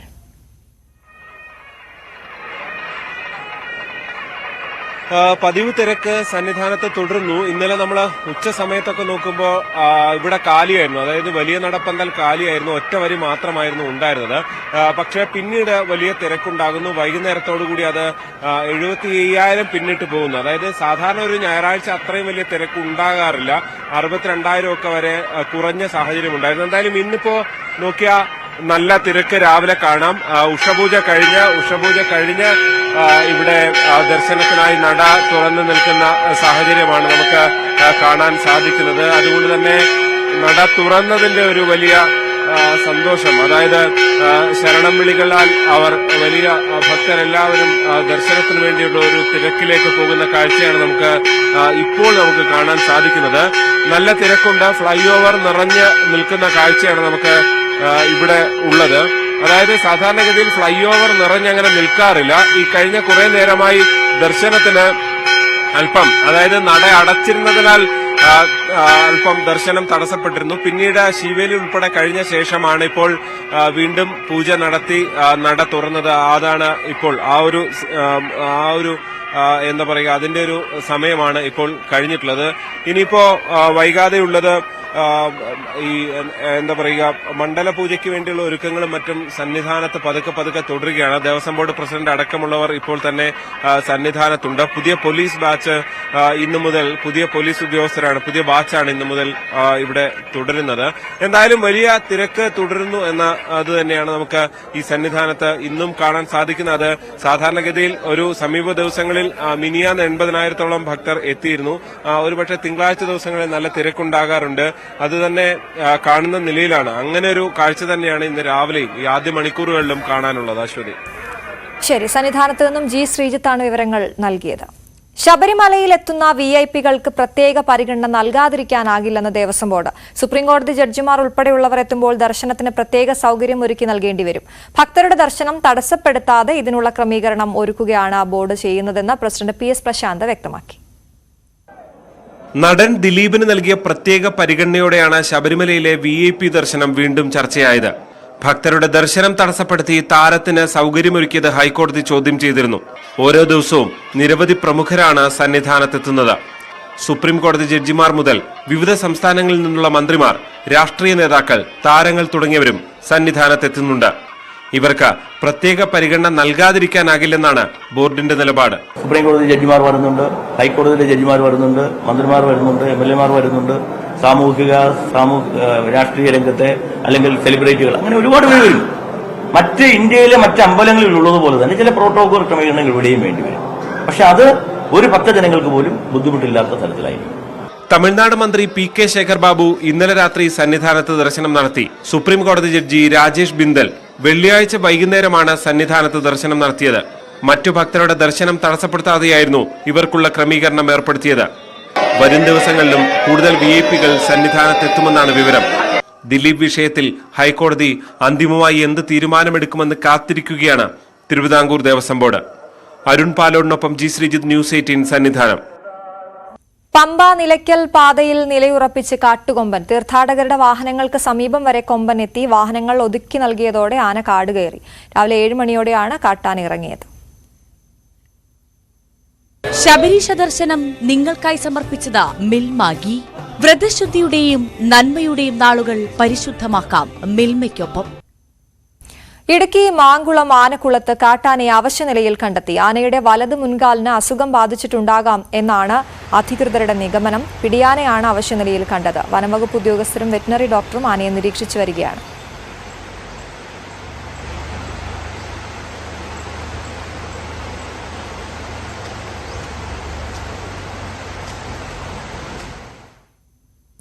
MEC-7 വിഷയത്തിൽ CPM നിലപാടിനെ തള്ളി RJD സംസ്ഥാന ജനറൽ സെക്രട്ടറി വി കുഞ്ഞാലി താനും നേരത്തെ MEC-7 നടത്തിവരുന്ന വ്യായാമത്തിൽ പങ്കെടുത്തിരുന്നെന്നും എന്നാൽ ഏതെങ്കിലും രൂപത്തിലുള്ള ആശയപ്രചാരണത്തിന്റെ വേദിയാണ് MEC-7 എന്ന് മനസ്സിലാക്കാൻ തനിക്ക് സാധിച്ചിട്ടില്ലെന്നുമായിരുന്നു കുഞ്ഞാലിയുടെ പ്രതികരണം. ഏതാണ്ട് 2 ആഴ്ചയോ ഞാൻ MEC-7 പരിശീലന പരിപാടിയിൽ പങ്കെടുത്തിരുന്നു. ഏതെങ്കിലും രൂപത്തിലുള്ള ഒരാശയ പ്രചരണത്തിൻ്റെ വേദിയായി ആണതിനെന്ന് എനിക്ക് മനസ്സിലാക്കാൻ വേണ്ടി സാധിച്ചിട്ടില്ല. ഞാൻ പങ്കെടുത്ത കാരശ്ശേരിയിലെ പരിപാടിയിൽ എല്ലാ വിഭാഗത്തിൽപ്പെട്ട ആളുകളും കക്ഷി രാഷ്ട്രീയത്തിന് അതീതമായി ജാതി മത വ്യത്യാസമില്ലാതെ ആ പരിപാടിയിൽ പങ്കെടുത്തിട്ടുണ്ട്. ഏതെങ്കിലും മതവിഭാഗത്തിൻ്റെ ആശയ പ്രചരണത്തിനുള്ള വേദിയായി എനിക്കതിനെ ബോധ്യപ്പെട്ടില്ല. എന്തിൻ്റെ പേരിലാണ് ഇതിനെ എതിർക്കുന്നത്, എന്തിൻ്റെ അടിസ്ഥാനത്തിലാണ് എന്നുള്ള കാര്യം അറിയില്ല. യൗവനത്തിന്റെ ഓർമ്മകളെ താലോലിച്ച് നിശാഗന്ധിയിൽ വീണ്ടും അവർ ഒത്തുകൂടി. സാംസ്കാരിക വകുപ്പിന്റെ നേതൃത്വത്തിൽ ചലച്ചിത്ര അക്കാദമി സംഘടിപ്പിച്ച മറക്കിൽ ഒരിക്കലും എന്ന പരിപാടിയാണ് താരസംഗമ വേദിയായത്. 1950 മുതൽ മലയാള ചലച്ചിത്ര രംഗത്ത് നിറസാന്നിധ്യമായി മാറിയ പ്രതിഭകളാണ് അന്താരാഷ്ട്ര ചലച്ചിത്രമേളയുടെ ഭാഗമായി ഒത്തുകൂടിയത്. മലയാള ചലച്ചിത്ര രംഗത്തിന്റെ ചരിത്രത്തിലേക്ക് കൂടിയുള്ള തിരിഞ്ഞുനോട്ടമായി മാറി ഈ ഒത്തുചേരൽ. TR ഓമന മുതൽ ശാന്തി കൃഷ്ണ വരെ 1950 മുതൽ 3.5 ദശാബ്ദത്തോളം മലയാള സിനിമയിൽ സാന്നിധ്യമറിയിച്ച താരങ്ങളാണ് വീണ്ടും ഒത്തുകൂടിയത്.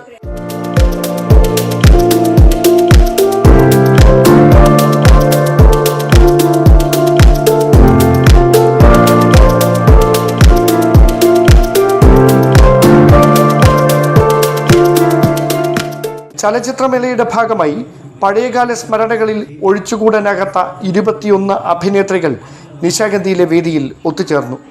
നടിമാരായ രാജശ്രീ, KR വിജയ, മല്ലിക സുകുമാരൻ, മേനക, ജലജ, വിധുബാല തുടങ്ങിയവരും ആദരവേറ്റുവാങ്ങാനെത്തി.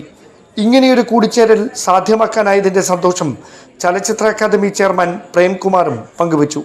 മലയാള സിനിമയുടെ ബ്ലാക്ക് ആൻഡ് വൈറ്റ് കാലം മുതൽ വെള്ളിത്തിരയെ സമ്പന്നമാക്കിയ പഴയകാല താരങ്ങളെ സാംസ്കാരിക വകുപ്പിനു വേണ്ടി മന്ത്രി സജി ചെറിയാനും പൊന്നാടി അണിയിച്ച് ആദരിച്ചു. ന്യൂസ് 18 തിരുവനന്തപുരം. സമസ്തയിൽ ശുദ്ധീകരണം വേണമെന്നാവശ്യപ്പെട്ട CIC general secretary Hakeem Faizy അദ്രിശ്ശേരിയെ പരിഹസിച്ച് ജിഫ്രി മുത്തുക്കോയ തങ്ങൾ. പുറമേയുള്ള കമ്പനിക്ക് കരാർ കൊടുത്ത് ശുദ്ധീകരിക്കാൻ ഉദ്ദേശിക്കുന്നില്ല എന്നായിരുന്നു പരിഹാസം. സമസ്തയിൽ ഇപ്പോൾ ശുദ്ധീകരണത്തിന്റെ ആവശ്യമില്ല, ശുദ്ധീകരണത്തിന് ആവശ്യമായ ജീവനക്കാർ സമസ്തയിലുണ്ടെന്നും ജിഫ്രി തങ്ങൾ പറഞ്ഞു. നിങ്ങൾ അള്ളാഹുവിൻ്റെ ഔലിയാക്കന്മാരല്ലെങ്കിൽ അള്ളാഹു എനിക്ക് വരിയില്ല എന്ന് പറഞ്ഞാൽ ഈ കാണുന്ന നമ്മളൊക്കെ അള്ളാഹുവിൻ്റെ ഔലിയാക്കന്മാരാണെന്നല്ല. യഥാർത്ഥ ഒരു ആലിമിനുണ്ടാവേണ്ടത് വിലായത്തിൻ്റെ സ്വഭാവമാണ്. ഈ സ്വഭാവമുള്ളവരായിരുന്നു സമസ്ത കേരള ജമിയത്തുൽ ഉലമ എന്ന ഈ മഹത്താവുന്ന പ്രസ്ഥാനത്തിന് അവിടെ സ്ഥാപിച്ചവർ. അപ്പം അത്ര വിശുദ്ധന്മാർ സ്ഥാപിച്ച ഈ സംഘടനനെ അതിന് അവർ തന്നെ പല ശുദ്ധീകരിക്കാനുള്ള പല കമ്പനികളും ഇറങ്ങിയിരിക്കണമെന്ന് പറഞ്ഞു. അപ്പോൾ നമുക്ക് പല കമ്പനി പരസ്യം കണ്ടില്ലേ, ഇപ്പോൾ സമസ്തയിൽ ശുദ്ധീകരണം നടത്തണമെന്നാണ് പറയുന്നത്. അതായത് ഞങ്ങൾ വന്ന് ശുദ്ധീകരണം നടത്തി തരാം, ഞങ്ങളെ കമ്പനിക്ക് അതിൻ്റെ കോൺടാക്ട് തന്നളിയുന്നോ, അല്ലെങ്കിൽ ഞങ്ങളേറ്റ് ഒരു എഗ്രിമെൻ്റ് ഉണ്ടാക്കി കളി. എന്നിട്ട് അപ്പം നമുക്കിപ്പോൾ ശുദ്ധീകരണത്തിന് ആളാവശ്യമില്ല, കാരണം ശുദ്ധീകരിക്കേണ്ട ആവശ്യമില്ലാത്തതുകൊണ്ട് പിന്നെ തൂപ്പുകാർ, മറ്റ് ശുദ്ധീകരിക്കാനുള്ള പ്രവർത്തകർ, പണിക്കാരൊക്കെ നമ്മളെടുത്തിട്ടുണ്ടല്ലോ. സമസ്തൻ്റെ ഓഫീസ് ശുദ്ധീകരിക്കാൻ അവിടെ പണിക്കാരുണ്ട്. അങ്ങനെ അതിൻ്റെ മറ്റുള്ള ഉപയോഗിക്കപ്പെടുന്ന സ്ഥലങ്ങളൊക്കെ ശുദ്ധീകരിക്കാൻ, കക്കൂസ് ക്ലീൻ ചെയ്യാൻ ആളുകളുണ്ട്, ഇതൊക്കെ ഉണ്ട്. അപ്പോൾ ഇപ്പോൾ പുറത്തൊരു കമ്പനിക്ക് ഇപ്പോൾ കൊടുക്കേണ്ട ആവശ്യമില്ല. ഒരു കരാറ് വ്യവസ്ഥയിലായി ചെയ്യാൻ ഇപ്പോൾ ഉദ്ദേശിക്കണില്ല.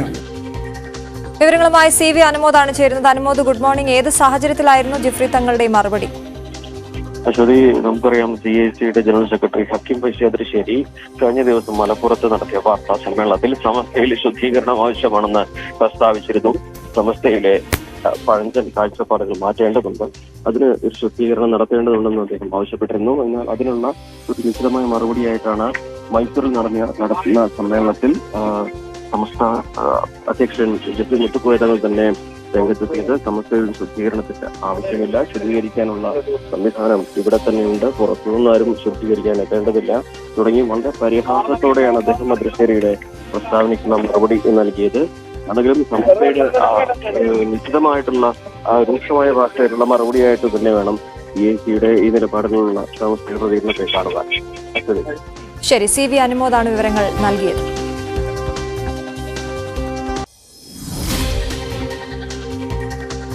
ഇടവേള.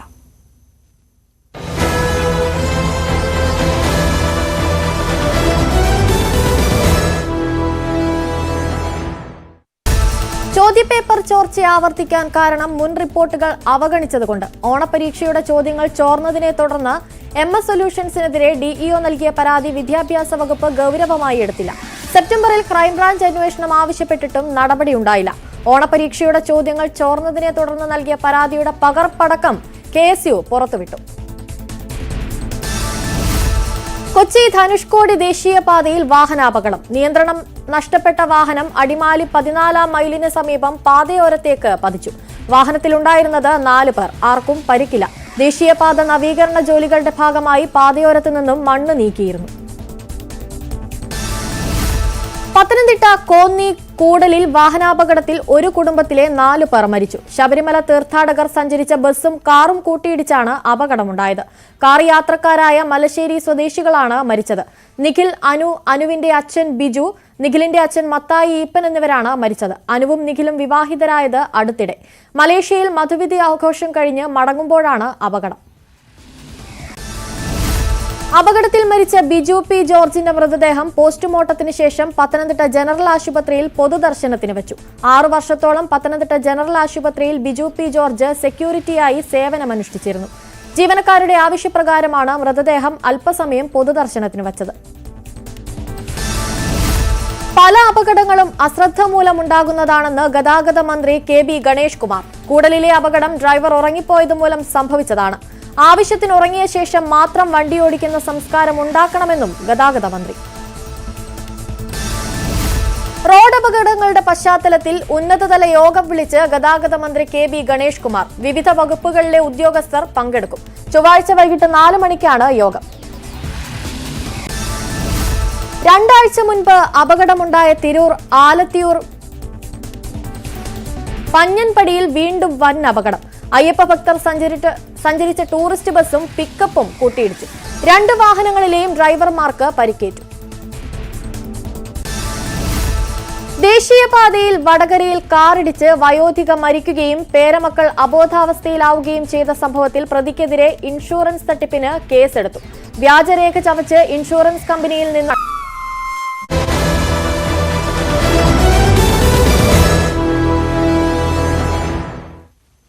വീണ്ടും വാർത്തയിലേക്ക്. 3 ദിവസത്തെ സന്ദർശനത്തിനായി ശ്രീലങ്കൻ പ്രസിഡന്റ് അനുരാഗ് കുമാര ദിസനായകെ ഇന്ത്യയിലെത്തി. ഇന്ന് പ്രധാനമന്ത്രി നരേന്ദ്രമോദിയുമായി കൂടിക്കാഴ്ച നടത്തും. ഉച്ചയ്ക്ക് ദില്ലിയിലെ ഹൈദരാബാദ് ഹൌസിലായിരിക്കും കൂടിക്കാഴ്ച. വൈകിട്ട് രാഷ്ട്രപതി ദ്രൗപദി മുർമുവുമായും കൂടിക്കാഴ്ച നടത്തും. ഇന്നലെയാണ് 3 ദിവസത്തെ സന്ദർശനത്തിനായി ദിസനായകെ ഇന്ത്യയിലെത്തിയത്. ഇന്നലെ വിദേശകാര്യ മന്ത്രി S ജയശങ്കറുമായും ദിസനായകെ കൂടിക്കാഴ്ച നടത്തിയിരുന്നു. നാളെ ബോധ്ഗയ സന്ദർശിച്ച ശേഷമാകും മടക്കം. പ്രസിഡന്റായി തെരഞ്ഞെടുക്കപ്പെട്ട ശേഷമുള്ള ദിസനായകയുടെ ആദ്യ വിദേശ സന്ദർശനമാണിത്.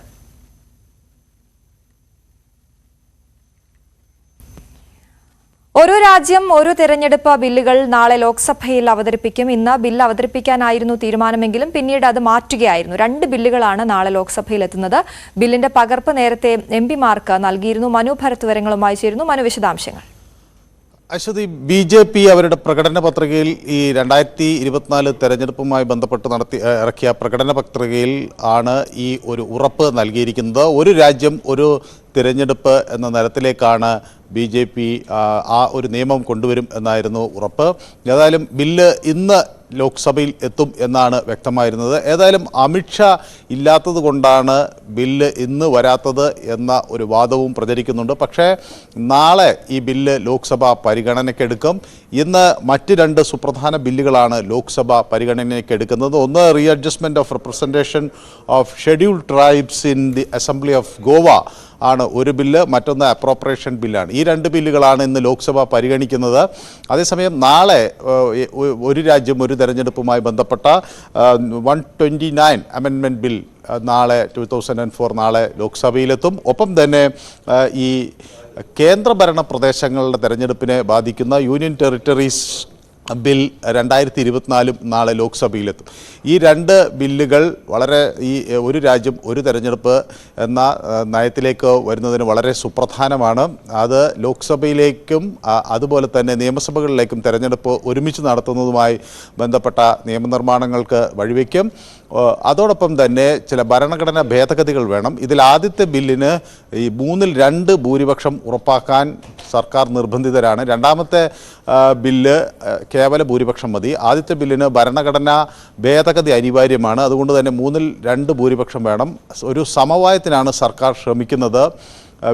പ്രതിപക്ഷ കക്ഷികളിൽ നിന്നുള്ള പാർട്ടികളുടെ പിന്തുണ കൂടി ലഭിച്ചാൽ മാത്രമേ ഈ ബില്ല് സർക്കാരിന് പാസ്സാക്കാൻ കഴിയൂ. സ്വാഭാവികമായി അതിനുവേണ്ടിയുള്ള ഒരു അനുരഞ്ജന ശ്രമമാണ് ഇപ്പോൾ ഉദ്ദേശിക്കുന്നത്. ശരി, മനു ഭരത്താണ് വിവരങ്ങൾ നൽകിയത്. നമ്മൾ നമ്മുടെ സ്പെഷ്യൽ ഡേ സെഗ്മെന്റിലേക്ക് പോവുകയാണ്. ഡിസംബർ 16 സ്പെഷ്യൽ ഡേ ആയിട്ട് ആഘോഷിക്കുന്ന എല്ലാവർക്കും ന്യൂസ് 18 വക ആശംസകൾ അറിയിക്കുകയാണ്. ഇന്ന് ഞങ്ങളുടെ സഹപ്രവർത്തകനായ ആൻസന്റെ ഓഡിയോ എഞ്ചിനീയറാണ് ആൻസന്റെ പിറന്നാളാണ്. Very happy birthday Anson. എന്തായാലും ന്യൂസ് 18 വന്നതിന് ശേഷമുള്ള ആദ്യത്തെ പിറന്നാളാണെന്ന് മനസ്സിലാക്കുന്നു. അതുകൊണ്ട് തന്നെ ഞങ്ങൾക്ക് പ്രത്യേക പാർട്ടിയൊക്കെ ഉണ്ടാകുമെന്ന് വിചാരിക്കുന്നു. എന്തായാലും എല്ലാവിധ ആശംസകളും നേരുകയാണ്. Very happy birthday Anson.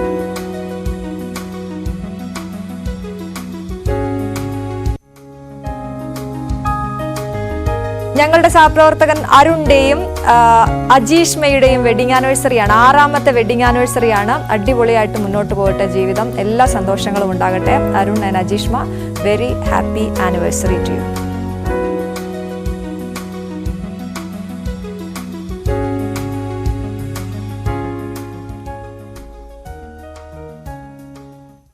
ഇനി കാണാം ഇന്ന് ഇത് സംഭവിക്കും.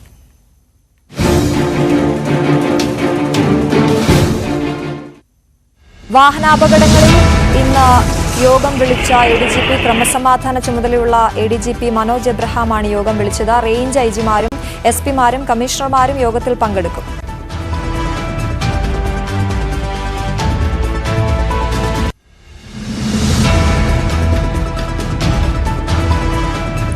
പനയമ്പാടം അപകടത്തിൽ സംയുക്ത സുരക്ഷാ പരിശോധനാ റിപ്പോർട്ട് ഇന്ന് കൈമാറും. പനയമ്പാടത്ത് മീഡിയൻ സ്ഥാപിക്കണം എന്നതടക്കമുള്ള നിർദ്ദേശങ്ങൾ റിപ്പോർട്ടിൽ. സ്ഥലത്ത് പരിശോധന നടത്തിയ ഗതാഗത മന്ത്രിയുടെ നിർദ്ദേശവും റിപ്പോർട്ടിൽ ഉൾപ്പെടുത്തും. വിദ്യാർത്ഥികളുടെ മരണത്തെ തുടർന്ന് അടച്ച കരിമ്പ സ്കൂൾ ഇന്ന് തുറക്കും.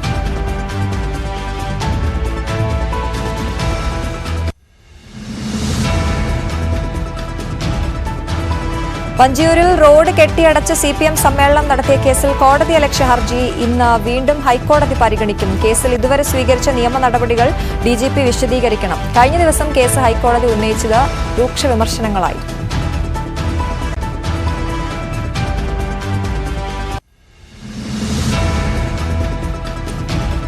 കൊടകര കുഴൽപ്പണ കേസിൽ BJP മുൻ ഓഫീസ് സെക്രട്ടറി തിരൂർ സതീഷ് ഇന്ന് മൊഴി നൽകും. മൊഴിയെടുക്കുന്നത് കുന്നംകുളം ജുഡീഷ്യൽ ഫസ്റ്റ് ക്ലാസ് മജിസ്ട്രേറ്റിന് മുന്നിൽ.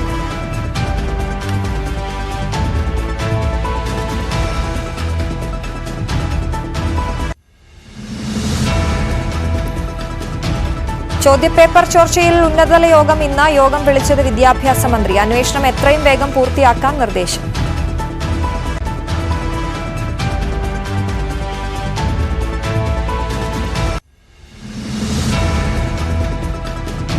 നടിയെ ആക്രമിച്ച കേസിൽ വിചാരണ തുറന്ന കോടതിയിൽ വേണമെന്ന അതിജീവിതയുടെ ഹർജി ഇന്ന് പരിഗണിക്കും. ഹർജി പരിഗണിക്കുന്നത് എറണാകുളം പ്രിൻസിപ്പൽ സെഷൻസ് കോടതിയാണ്. വാദത്തിന്റെ വിശദാംശങ്ങൾ പുറത്തുപോകുന്നതിൽ എതിർപ്പില്ല എന്ന് അതിജീവിത.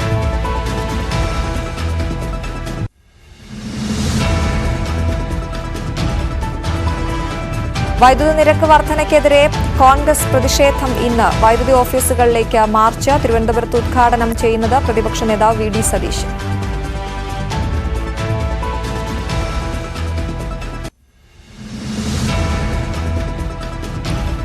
മൊഫിയ പർവീൺ ആത്മഹത്യാ കേസിൽ വിചാരണ നടപടികൾ ഇന്ന് തുടങ്ങും. പ്രതികളെ കുറ്റപത്രം വായിച്ച് കേൾപ്പിക്കും. സ്ത്രീധന പീഡനത്തിനും ഗാർഹിക പീഡനത്തിനും ഇരയായാണ് മൊഫിയ ആത്മഹത്യ ചെയ്തതെന്നാണ് ക്രൈംബ്രാഞ്ചിന്റെ കുറ്റപത്രം. ഭർത്താവ് സുഹൈലും മാതാപിതാക്കളുമാണ് കേസിലെ പ്രതികൾ.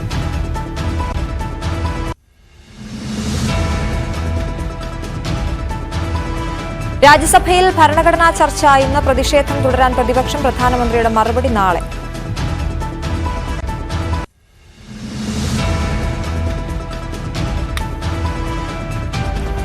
ഭരണഘടനാ അനുച്ഛേദങ്ങൾ ഭേദഗതി ചെയ്യാനുള്ള ബില്ല് ലോക്സഭയിലെത്തും. കേന്ദ്രഭരണ പ്രദേശങ്ങളിലെ തെരഞ്ഞെടുപ്പ് ഭേദഗതി ബില്ലും സഭയിലേക്ക്.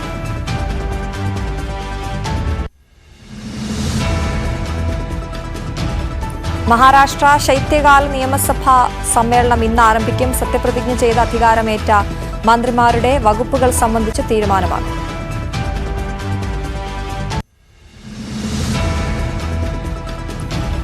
ഇന്ത്യയിലെത്തിയ ശ്രീലങ്കൻ പ്രസിഡന്റ് അനുര കുമാര ദിസനായകയുടെ കൂടിക്കാഴ്ചകൾ ഇന്ന്. പ്രധാനമന്ത്രിയെയും ദ്രൗപദി മുർമുവിനെയും കാണും. അധികാരമേറ്റ ശേഷമുള്ള ദിസനായകയുടെ ആദ്യ ഇന്ത്യ സന്ദർശനമാണ്.